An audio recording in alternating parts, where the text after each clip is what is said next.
500-600 मोर्चे रंगले देशातच, पण त्या 5 ते 6 घटनेला अजून सुद्धा न्याय मिळालेला कानावर आला नाही. एवढे नेते आहेत, एवढे पुढारी आहेत, मग न्याय काय मिळत नाही? कारण आपल्या एकी नाही. ज्या वेळेला दलित पॅंथरच्या काळात, पूर्वीच्या काळात चळवळी प्रामाणिक होत्या, नेते प्रामाणिक होता. आता नेते बी प्रामाणिक राहिले नाही, चळवळ बी प्रामाणिक राहिले नाही.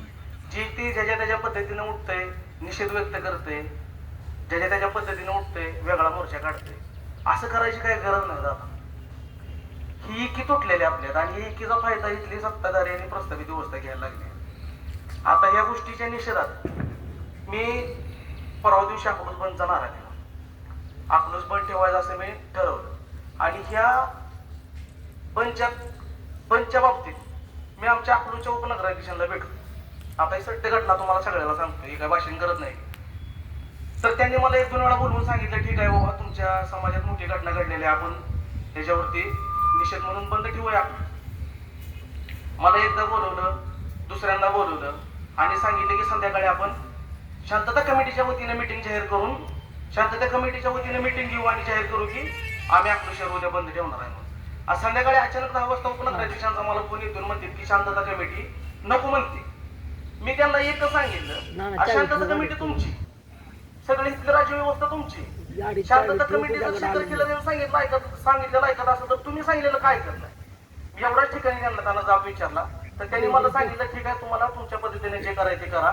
आणि त्याच वेळेला दुपारी, दुसऱ्या दिवशी दुपारी सकाळी परवा दिवशी सकाळी घटना घडली आणि काल दुपारी त्यांनी जाहीर केले की शांतता कमिटीनं आज अकलूज बंद आहे म्हणून. मग मला काय म्हणायचंय, अजितदादाला मी मानणारा माणूस आहे, अजितदादांचं कार्य आपल्या महाराष्ट्रासाठी एकदम चांगलं आहे. अजितदादा वारल्यानंतर एकदम गाव बंद होऊ शकते. तुमच्या परिवारात एखादा माणूस वारला तर 3-3 दिवस गाव बंद राहू शकते. तुमच्यावर काय अन्याय झाला, तुमच्यातलं काय झालं तरी अकलूजला कमिटीला काय फरक पडत नाही. पण ज्या वेळेला मागाची बाई मारती द्या आणि गाव बंद ठेवायचं त्या वेळेला कमिटीला कशी काय अडचण येते हीच मला आजपर्यंत कळलं नाही. काल आमच्या नागेश लोंढे पत्रकार यांनी एक प्रश्न उपस्थित केला, नगराध्यक्ष कोण, उपनगराध्यक्ष कोण, अध्यक्ष कोण, कमिटी कोणाची आहे? आणि मग कोणच समोर नाही येता, एकही फोटो व्हायरल नव्हता. कमिटीनं, शांतता कमिटीनं कसं काय अकलूज बंद ठेवायचं नाही म्हणून जाहीर केले. मग नेमकं तुम्हाला ह्याच्यात अडचण काय असं त्यांनी ह्या व्यवस्थेला जाब विचारायला आहे. तर मला फक्त एकच सांगायचंय,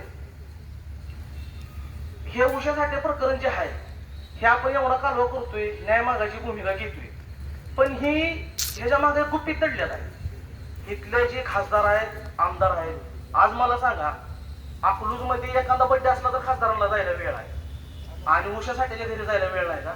म्हणजे खरं तर काल मी चुकीचं बोललोय की कमिटी जी आहे, अकलूजची शांतता कमिटी जी आहे ही दलित विरोधी नाही, इथला खासदार नामदार दलित विरोधी आहे. उत्तम जानकरला तर मला म्हणायचं, खरंच तुझ्याला खाटीक लागला होता. जर तुझ्याला खरंच दलित लागला असता, खाटीक लागला असता तर सगळ्यात आधी तू तिथे गेला. माधर चोतनो दलितांच्या नावावर मतं घेऊन निवडून येत आहे आणि परत दलितांवर ज्या वेळेला अन्याय झालताय त्यावेळेला धोरणात शब्द घालताय प्रस्थापितांचा ऐकून आणि इथल्या पैशावाल्यांचा ऐकून. सचिन देशमुखकडे पैसे आहेत म्हणून तुम्ही त्याच्या मागे पळताय का? अरे सचिन देशमुखकडे पैसे असेल, तुम्ही सत्ताधारी त्यांच्या मागे पळचाल, पण आज काही गोरगरीब समाज सगळा उशासाठीच्या मागा, एवढं लक्षात राहू द्या.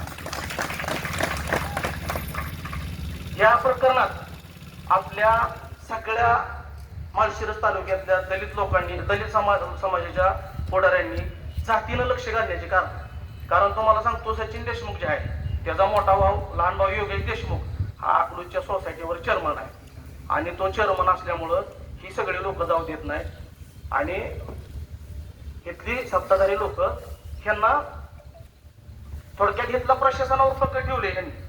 मला एक कळत नाही, ज्या वेळेला इलेक्शनचा मुद्दा येतोय त्यावेळेला राम सातपुतेची पकड आहे म्हणतात, पण ज्या वेळेला दलिताचा मुद्दा येतोय त्यावेळेला खासदाराची पकड कशी काय बसली प्रशासनावर?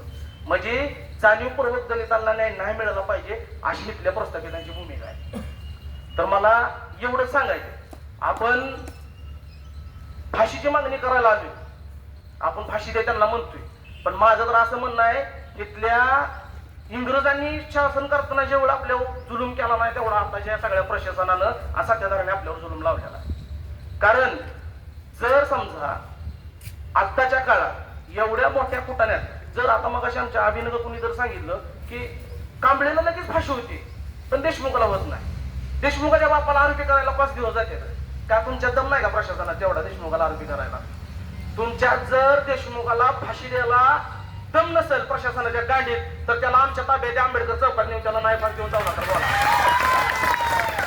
एवढं ज्या ठिकाणी आव्हान करतो. आज मी या कुटुंबाच्या जरी मागे असलो नसलो किंवा माझ्या ह्यांच्या मागे असण्याचा काही फरक पडत नसला तरी एवढंच सांगतो, समाजातल्या विकास दादासारख्या सगळ्या लोकांनी माझ्या मागे उभा राहावा. सचिन देशमुख सुटल्या त्याला आंबेडकर चौकात नाही फाशी दिली तर अशी नाव राहणार. एवढं ज्या ठिकाणी सांगतो आणि थांबतो. जय भीम, जय महाराष्ट्र.